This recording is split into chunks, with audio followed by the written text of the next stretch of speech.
Recently, I was invited to Chengdu, China for a playtest session of Tides of Annihilation, and if you aren't familiar with the name, you might have seen some gameplay in last year's State of Play from PlayStation.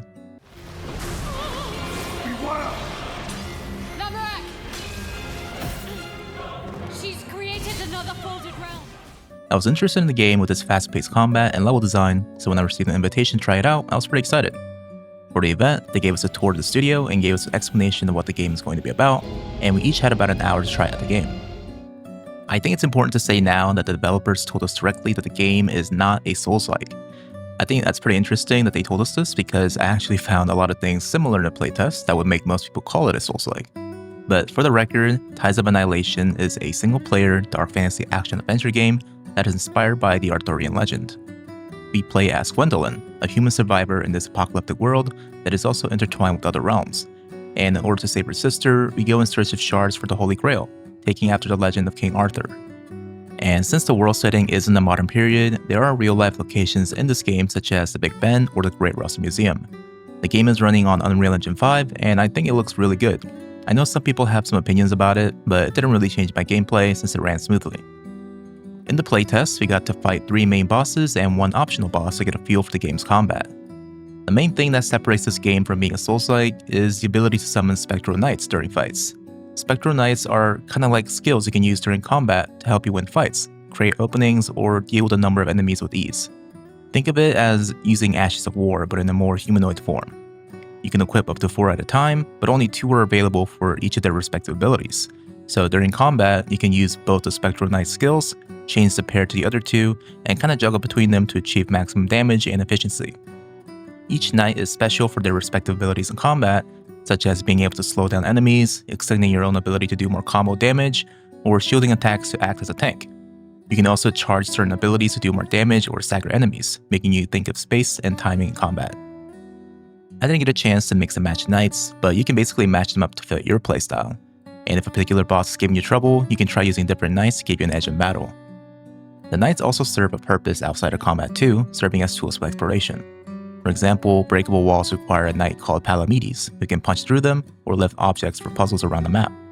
Other knights, such as boars, can use his bow for range-based mechanisms. These are pretty cool additions that give life to them, and I hope the full game has things like these all throughout the map that the player can explore. Okay, now let's talk about the character we play as, Gwendolyn.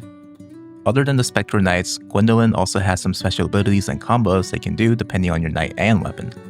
There are a lot of ways that you can attack, including those you can do in the air, and most of the special combos you can do as Gwendolyn is also tied to the Spectral Knights you currently have equipped.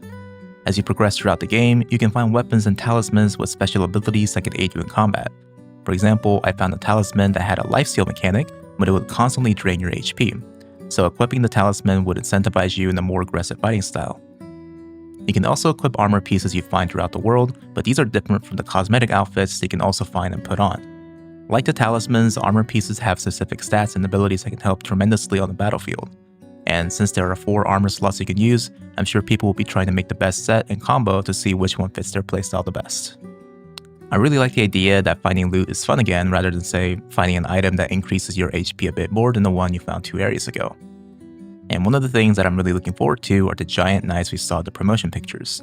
The game team described them as obstacles you have to get through when you're starting out in the game, but you can eventually get to fight them as enemies later on.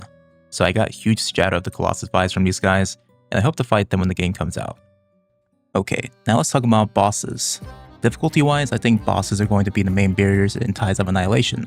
The game has 3 difficulty levels so you can choose in your playthrough, but personally I think even the hardest option was still not that bad. All 3 bosses that I fought had multiple phases or at least a cinematic transition between fights. I couldn't help but think that the first phase is always more of a warm-up rather than the fight, and the phase after is the actual boss experience. But the fights are very cinematic and it was enjoyable.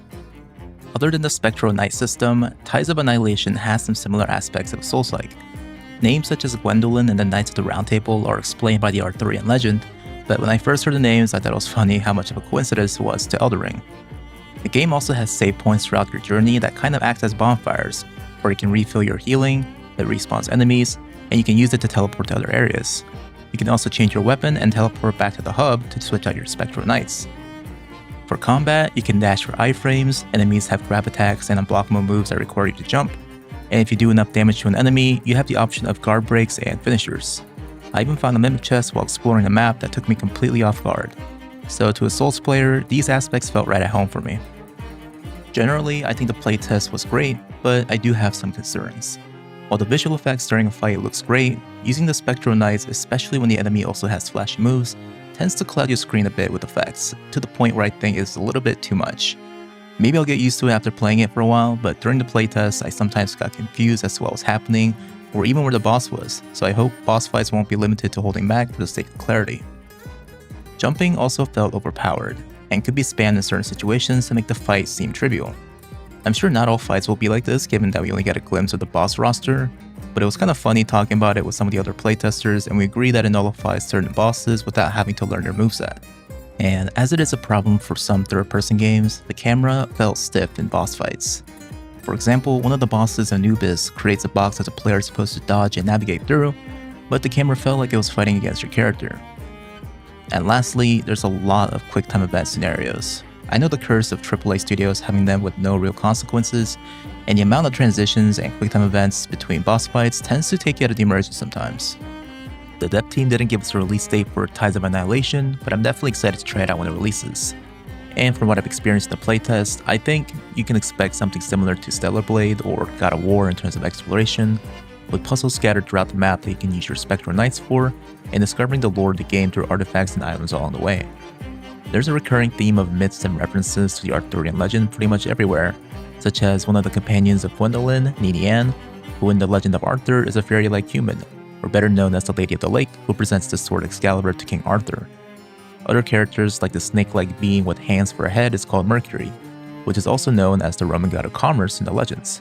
So naturally in the game the role is to be a merchant. I think these depictions of known characters are fun to notice while you're playing the game.